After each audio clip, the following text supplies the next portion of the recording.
Well, hello again. Welcome back to my most ethical crew. You are going to be group 4, okay? My light lovers, whether you care to admit it or not, you are going to be group 4. And I mention that since I mentioned a little thing on the prior read, the good thing though, prior to seeing that spider here, there was an auspicious message delivery. The first time it's ever happened where I'm on the upper floor. So a little caterpillar, itsy bitsy little caterpillar, was hanging from my ceiling, just like eye level, approaching the window. That's cocoon status of the hangman mode. So it's like, what is it? There's growth within this objective stance, and it's a reminder that if anything, I'm confronted with anything, I have to be objective to the situation, and what's foreboding in that is growth, like absolute, like chrysalis butterfly growth, transformation. And so if I can just maintain, no, and so I shall maintain that attitude. What a wonderful, like, I've never had such a thing. I don't have plants on my ceilings. I don't even know how it got there. I mean, I have plants here, but it would have to crawl up and up and up over, like, onto the ceiling. Do you know what a great distance that is? And then we'd have to build this threading for it to like make its way down to eye level. And such the perfect timing. I didn't even check what time it was, but right now it's the witching hour. And it's just, that's insane to me. So I took it. I didn't want to use it for any ritualistic patterns because it was such an auspicious type of sign. And I didn't want it eating like anything over here. Like, I didn't want to keep it as a souvenir. I felt like it served its purpose and it deserved to live, so I was going to put it, I put it outside. And so now it has a new home. It served its purpose. And, like, I don't know, like, with how much it took to get to that point of, like, meeting at a crossroads, that's, like, elemental energy as well. Such a divine delivery to be able to come to that point. And it looked like it was either dead or resting mode because it had to like put in so much effort to get that far. So anyway, right here, already 3 minutes in, we're answering the question.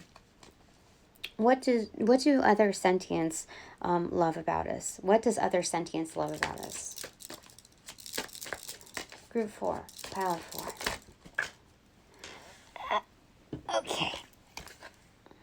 It's the King of Cups inverted. Okay. First off, this is a personal, like, love note message, like in your lunchbox.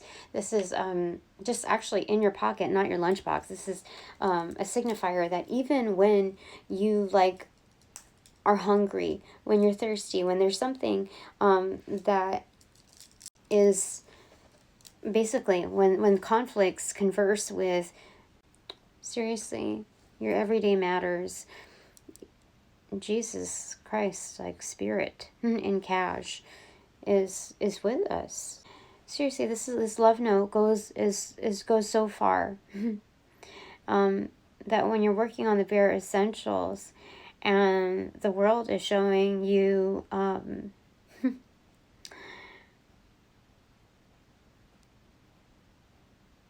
some, what would you call them, spirit? Makes you feel a bit compromised. Like, that is a little love note to say that this is just one of life's challenges, okay? And it's not to take away, subtract from any love that's meant and due for us. And definitely, because we have the death card in reverse, that's transformation right there. And what opened up to it was, this is perfect. Like, seriously, this is perfect. Destiny, or Wheel of Fortune in reverse, and the gong, the Ace of Pentacles, maximum right there. So, basically, it's like the gong show where you strike somebody out, or strike something out, like that's your threshold. So the Spirit is helping us explore our threshold, and this is an essential when it comes to high magic, when it comes to following your destiny. What is your threshold? Because you don't want that to be the determinant of what drives you, but you certainly want to know an estimate of when you'll need to take refuge, okay, to restore balance within your own calling. How to transit states from here to there. Yeah. So the clarifier for that is 9, the Hermit in reverse. So there's an awareness, an ultimate awakening because of this. What other Sentience loves about us is being able to draw the line when needed. To toe the line, to draw the line, to see a brighter day, even when things become unfamiliar and when you feel almost disposable,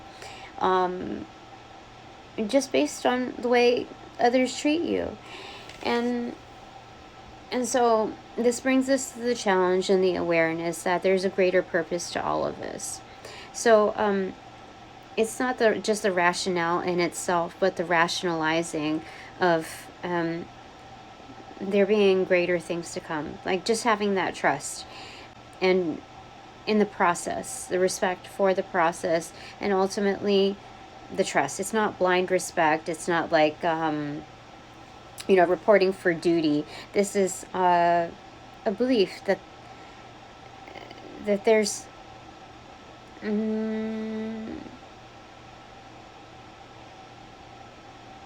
I don't know, there's something beautiful that we've seen in the world that was just a landmarker to set the precedence for everything else that comes into existence, even when things feel awful.